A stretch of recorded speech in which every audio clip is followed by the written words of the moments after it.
A recent study of women who self managed chemical abortions found that nearly 1 in 4 of these patients sought additional medical treatment.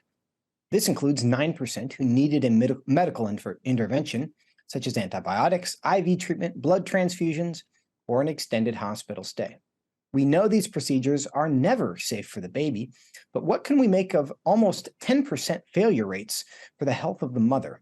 Joining me now to discuss this and more is Dr. Christina Francis, Chief Executive Officer, of the American Association of Pro-Life Obstetricians and Gynecologists. Dr. Francis, welcome back to Washington Watch. Thank you so much. Thank you for having me on.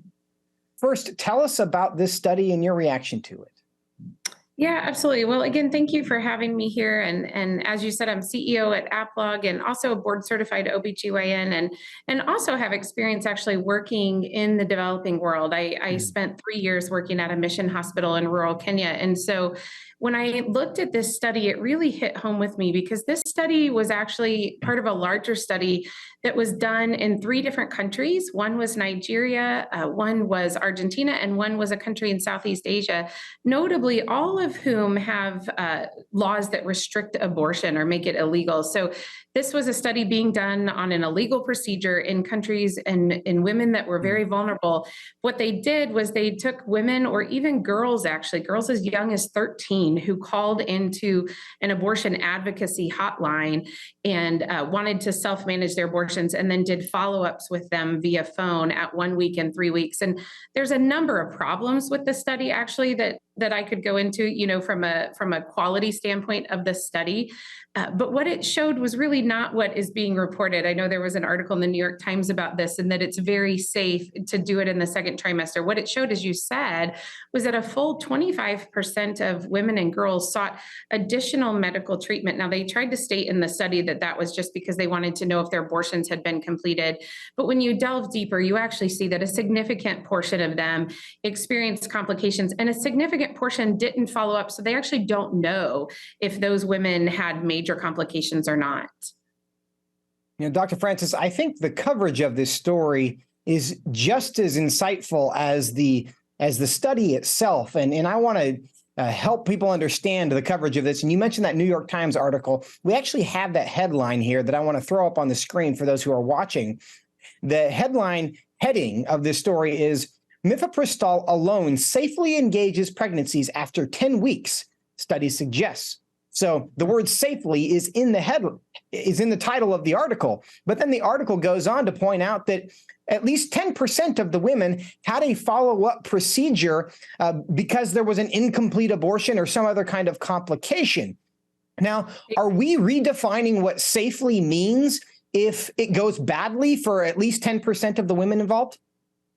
Well, you're absolutely right. The abortion industry continues to shout that these procedures are safe. And as you stated, they're never safe for my fetal patient, but they're also oftentimes very dangerous for my maternal patients as well. And they can say that it's safe all they want, but they need the data to back that up. And the bottom line is that the data simply doesn't.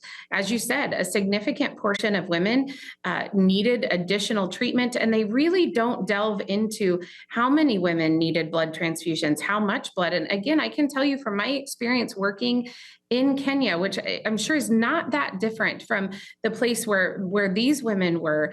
Women did not have access oftentimes to emergency surgical services, to blood transfusions, to life-saving treatments. We lost women because we didn't have adequate blood products in our hospital in Kenya sometimes. And so that's not an uncommon thing to happen.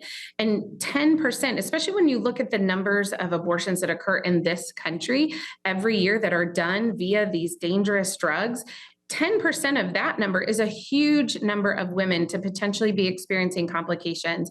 The other thing that I would say that really disgusted me about this study is that it really preyed on vulnerable women. They paid women up to $25 to participate in the study. In a place like Nigeria, that's a significant amount of money. So that's very financially coercive. And like I said, they enrolled girls as young as 13.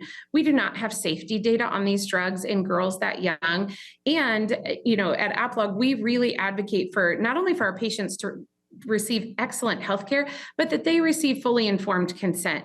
How does a 13-year-old without parental involvement, talking to someone who's not even a medical professional on the phone, receive fully informed consent? And in fact, in the study, they state that they obtained verbal consent from all of the participants, but they have no record of that. There's no written record that consent was ever given. So there's a number of issues with this study, but as you point out, it does not show that these drugs are safe. Again, it's never safe for our fetal patients, causes significant complications for women. And, as a physician who cares deeply about my patients, all of my patients, I believe that they deserve excellent healthcare that improves their health, not something that's going to harm them. Dr. Francis, give us some context here. If someone else went to the FDA with the drug and said, we just did a study and it turns out it does what it does safely for 90% of the women, but causes complications for 10% of them, what would the FDA's response to that be? Would they label this a safe drug? Well, there's a lot of nuance to that. It kind of depends, we're always looking at a risk to benefit ratio. So if you're treating a life-threatening illness like cancer and you have a 10% complication rate, but you get a significant increase in survival, that might be worth a 10% complication rate. However, what we're talking about here is not healthcare. We're not treating a disease. Pregnancy is not a disease. This is something that's being given to end a natural process. And I would say no complication rate is acceptable in that situation, because we're not talking about treating an illness or improving a woman's health. We're talking about electively ending the life of her child. And so we definitely should not be calling something that has a 10% complication rate at best, although I would say the way they designed this study, they really maximized their results in the way they recruited patients. And so at best, a 10% complication rate for something that is not treating an illness, not improving health outcomes, is completely unacceptable. And Dr. Francis, in about 15 seconds, are you concerned that they're going to use this to push this on women in America and create complications in the pursuit of abortion? Oh, absolutely. And we've already been hearing that, people are saying that if mifepristone becomes unavailable in certain states, that they'll encourage women to do misoprostol alone abortions, which we know have higher rates of complications even. And so this is not safe, but yet these lies are being told to women. Dr. Christina Francis, thank you so much for your time. Thank you so much for having me.